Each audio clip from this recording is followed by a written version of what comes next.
Si el amor es el agua que da la vida, ¿cómo puede el mismo amor ahogar las raíces que intenta nutrir? Esta no es una pregunta para la mente, sino un eco para el alma. Un eco que resuena con especial fuerza en el corazón de una madre que, habiéndolo dado todo, se encuentra un día frente a un silencio que no comprende, un silencio que se siente como el más cruel de los castigos. Hoy no hablaremos de culpas, sino de caminos. No juzgaremos el amor, sino que intentaremos comprender su sombra. Porque hasta el sol más generoso, en su afán de dar luz, puede llegar a marchitar la flor que solo necesitaba un poco de espacio para crecer. Este es el viaje de Amparo, pero podría ser el tuyo. Es la historia de un error nacido de la más pura de las intenciones. Un error que los hijos, a veces, no saben cómo perdonar. Amparo creía que el amor era un acto de presencia constante, una sinfonía de cuidados meticulosos. Su vida, desde que su hijo Mateo nació, se había convertido en un jardín dedicado a una sola flor. Cada mañana, el aroma del café recién hecho no era para ella, sino un ritual de anticipación, por si Mateo llamaba, por si necesitaba algo. Su casa, un santuario de orden y limpieza, no era para su propia paz, sino un nido siempre listo para acoger al hijo que ya había volado. A sus 67 años, Amparo no vivía en su propia vida, sino en la antesala de la vida de su hijo.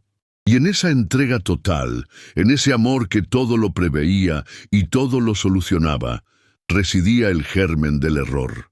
No lo veía, por supuesto. Para ella era simplemente ser una buena madre. ¿Acaso no era su deber asegurarse de que a Mateo no le faltara nada? ¿No era su papel allanarle el camino, quitar las piedras, protegerlo de los vientos helados de la vida adulta? Así, sus días transcurrían en una dulce y ansiosa coreografía de amor proactivo. Le compraba el pan que a él le gustaba, aunque él ya no viviera en casa. Le cocinaba su plato favorito los domingos, esperando una visita que casi nunca se concretaba, y el aroma a hogar se convertía en el perfume rancio de la decepción, mientras guardaba las porciones en el congelador, para cuando venga, se decía, y esa frase era un mantra que mantenía viva una esperanza cada vez más frágil. Le enviaba mensajes con consejos que él no había pedido. Abrígate, que anuncian frío. No te olvides de la revisión del coche. Vi una oferta de trabajo que podría interesarte.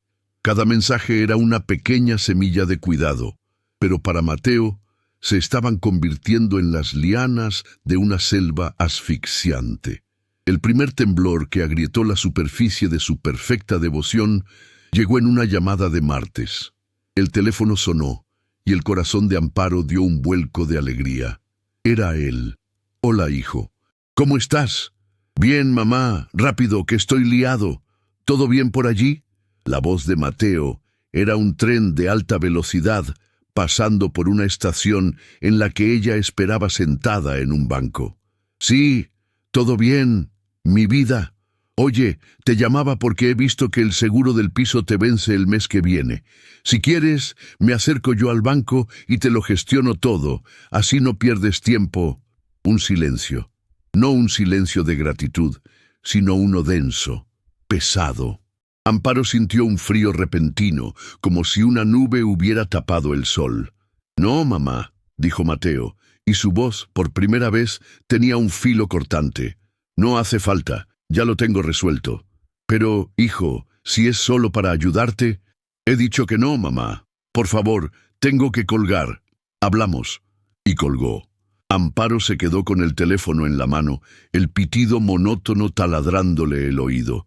El peso del aparato parecía el de un ladrillo. Miró a su alrededor. La casa, su refugio, su nido perfecto, de repente se sentía como una jaula dorada que ella misma había construido. La cocina olía a bizcocho de limón, el favorito de Mateo. Una oleada de injusticia la invadió. ¿Ingratitud? Eso era. Después de toda una vida dedicada a él, recibía esa frialdad a cambio de una simple oferta de ayuda. Se sentó a la mesa de la cocina. la misma donde le había enseñado a leer, y la soledad la abrazó con una fuerza desconocida. No entendía que su amor, un torrente de agua pura y cristalina, pudiera ser percibido como una inundación. Ella solo quería regar su flor, asegurarse de que creciera fuerte y sana. No se daba cuenta de que, al regarla tanto, al no dejar que la tierra se secara nunca, estaba impidiendo que las raíces de Mateo buscaran su propia agua, que se hicieran profundas y resistentes por sí mismas. El primer error de una buena madre no es la falta de amor, sino su exceso. Es la incapacidad de ver que para que un árbol crezca recto y fuerte, a veces necesita sentir el azote del viento. El eco de aquella llamada se instaló en la casa de Amparo como un fantasma.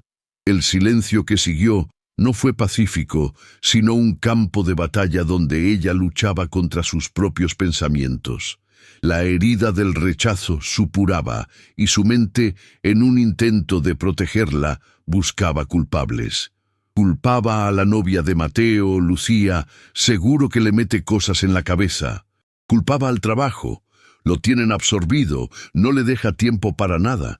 Culpaba a la sociedad moderna, ya nadie valora a sus mayores. Se negaba a mirar hacia adentro, porque hacerlo era demasiado aterrador. Admitir que la fuente del problema podía estar en ella, en su forma de amar, era como admitir que el sol podía ser una fuente de oscuridad. Movida por esa angustia, por esa necesidad de reparar la grieta que se había abierto entre ellos, cometió el segundo error, una consecuencia directa del primero. Decidió que las palabras habían fallado, así que actuaría.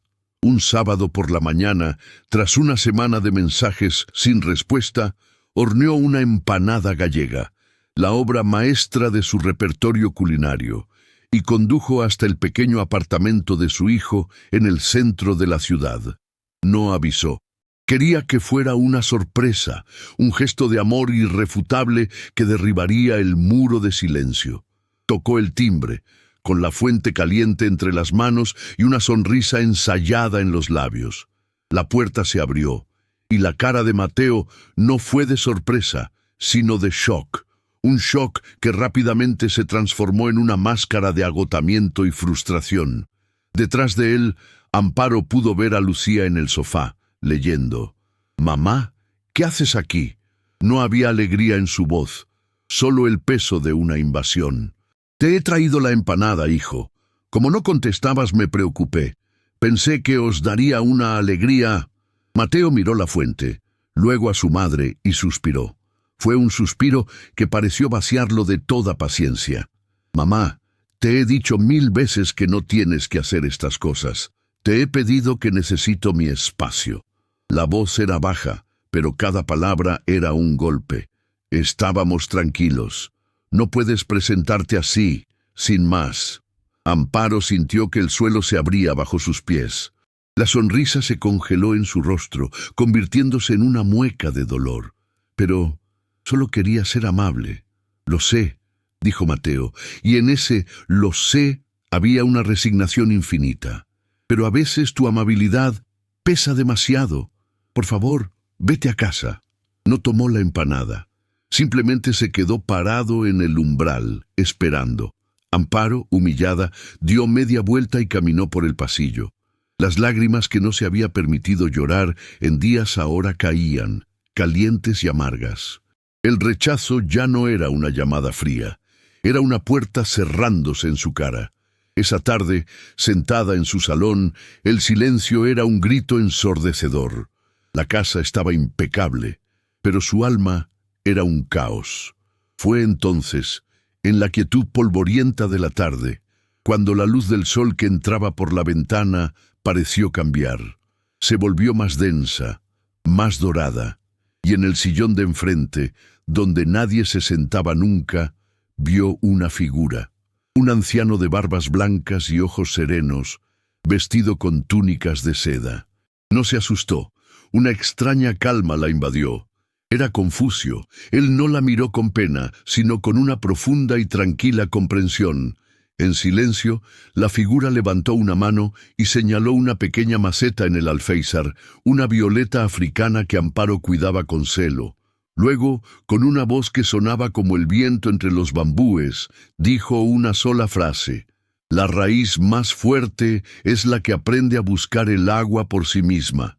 Y tan rápido como apareció, se desvaneció. Amparo se quedó sola, con esas palabras flotando en el aire. Miró la violeta. Cada día le ponía la cantidad exacta de agua.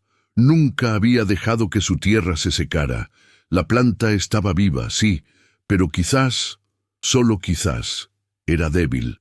Por primera vez, Amparo no pensó en la ingratitud de su hijo. Pensó en las raíces. Y una pregunta aterradora comenzó a formarse en su interior.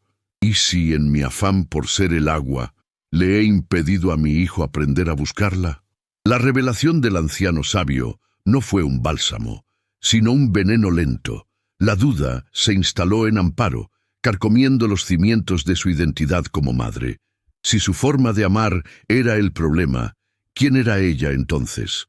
Toda su vida se había definido por ese amor torrencial. Sin él se sentía vacía, un recipiente sin propósito. Esta confusión la llevó a un estado de parálisis. No llamaba a Mateo por miedo a ahogarlo más, pero el silencio se volvía insoportable, una prueba de su fracaso. Y en ese limbo de dolor cometió el tercer error, quizás el más humano de todos. Intentó forzar una explicación, una catarsis, una vuelta al orden conocido. Una noche, incapaz de soportar más la distancia, lo llamó.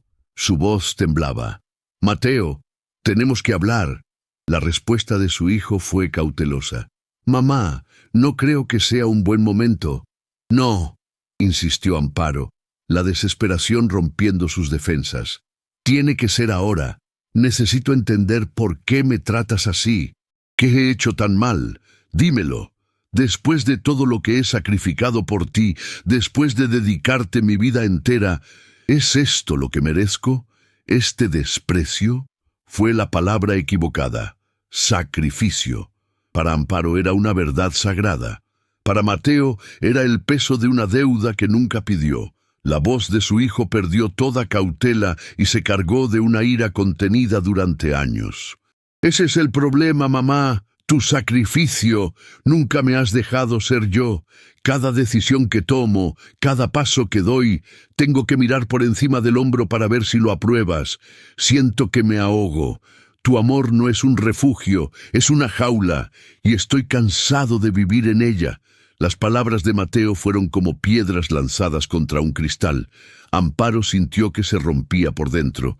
«Yo solo quería lo mejor para ti», susurró. «Rota. Pues a lo mejor tu idea de lo mejor no es la mía», replicó él, su voz ahora más baja, pero no menos afilada. «Necesito aire, mamá. Necesito vivir mi vida, cometer mis propios errores, y no puedo hacerlo contigo vigilando cada uno de mis movimientos. Lo siento, pero necesito que te alejes». La llamada terminó, y esta vez el silencio que siguió fue diferente. No era un silencio de enfado o de distancia, era el silencio de una ruptura, el silencio del final de algo. Los días que siguieron fueron los más oscuros en la vida de Amparo. Se sentía despojada de todo. La casa era una tumba, cada objeto un recordatorio de su fracaso. La culpa y el resentimiento la consumían. Se sentía una víctima, pero las palabras de su hijo resonaban en su cabeza. «Siento que me ahogo». Una noche, mientras las lágrimas corrían por su rostro en la oscuridad de su cuarto, la presencia volvió. Confucio estaba sentado al borde de su cama. Su rostro no era severo, sino infinitamente compasivo. «Lloras por el amor que has dado», dijo él suavemente. «Me lo ha tirado a la cara», sollozó Amparo. «Dice que lo ahogo». El sabio asintió lentamente. «Dices que le has dado todo, tu tiempo, tu cuidado, tu fuerza. Pero, mi buena señora, en tu generosidad, le has dado el don del vacío. Le has ofrecido el regalo de tu ausencia, para que él pueda encontrar su propia presencia». Amparo lo miró, sin comprender. Confucio continuó: el maestro arquero no guía la mano del alumno hasta la diana, le enseña la postura, le muestra la tensión del arco y luego da un paso atrás. Observa en silencio. Permite que el alumno falle. Permite que la flecha se desvíe 100 veces, porque sabe que solo en el acto de fallar por sí mismo el alumno aprende a sentir el viento, a medir la distancia, a convertirse de verdad en arquero. Tú, en tu afán por asegurar que cada flecha diera en el blanco, le has negado a tu hijo la sabiduría del error. Le has negado la dignidad de su propia lucha.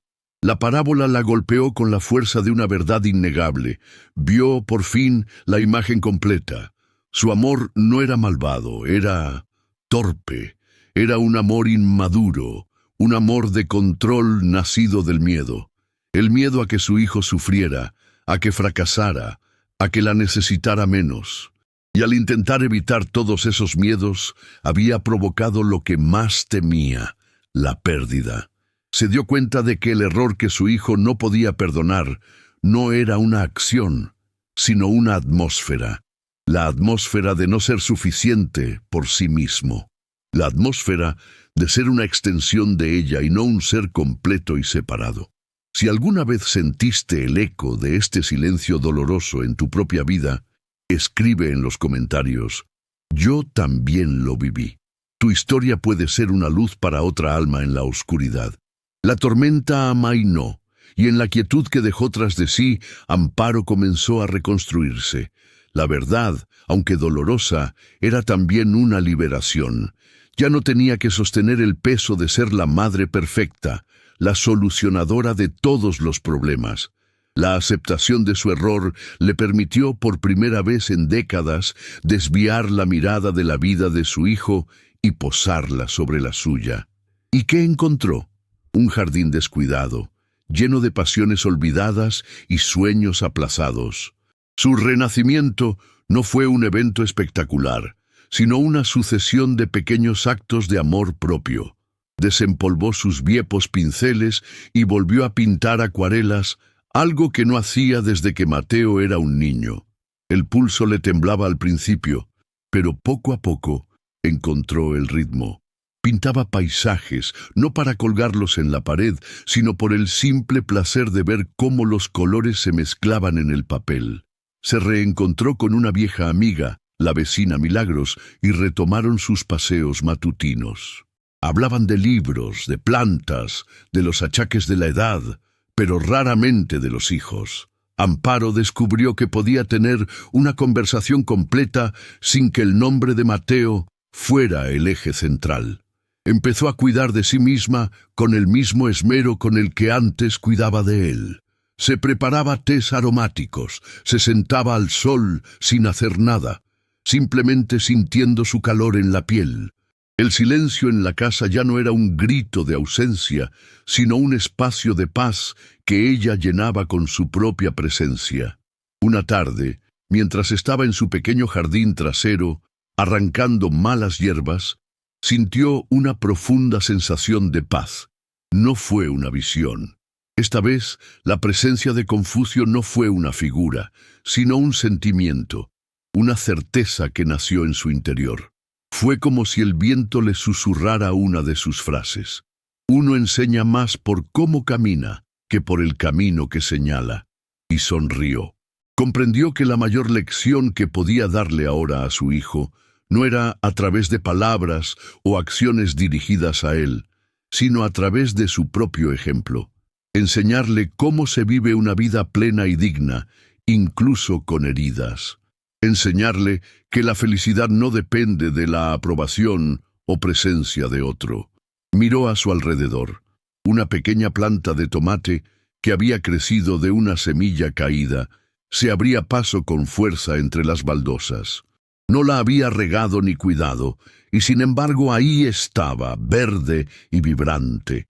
La metáfora era tan clara que le hizo reír. La vida se abre camino cuando se le da espacio. El teléfono no sonaba y estaba bien. El silencio de Mateo ya no era un rechazo, sino un territorio neutral, un espacio que él necesitaba para convertirse en su propio jardinero. Y ella, por fin, estaba ocupada cultivando su propio jardín. El verdadero amor no es el que se aferra, sino el que con la misma mano que cuidó, tiene la valentía de soltar. Amparo entró en casa, se sentó en su escritorio y tomó papel y pluma, y escribió una carta para Mateo que nunca enviaría. En ella no había reproches, ni sacrificios, ni culpas. Solo había verdad. «Querido hijo», comenzaba, «hoy te escribo no para pedirte nada, sino para darte algo que te he negado durante mucho tiempo. Mi permiso para que seas tú. Te pido perdón, no por haberte amado, sino por la forma en que te amé. Un amor nacido del miedo, que te envolvió tanto que no te dejó espacio para respirar. Ahora lo entiendo. Entiendo que tu silencio no era odio, sino una desesperada búsqueda de aire. Hoy yo también estoy aprendiendo a respirar de nuevo, en mi propio espacio. No te preocupes por mí, estoy bien, estoy encontrando mi camino, y desde el fondo de mi nueva paz, solo te deseo una cosa, que encuentres el tuyo. Con todo el amor, ahora sereno, de tu madre». Al doblar el papel, dobló una etapa de su vida, y al guardarlo en un cajón, en el fondo, debajo de sus pañuelos de seda, liberó a su hijo. Y lo más importante, se liberó a sí misma. Si este video tocó tu herida secreta, no te quedes fuera. Suscríbete y acompáñanos en esta senda de renacimiento.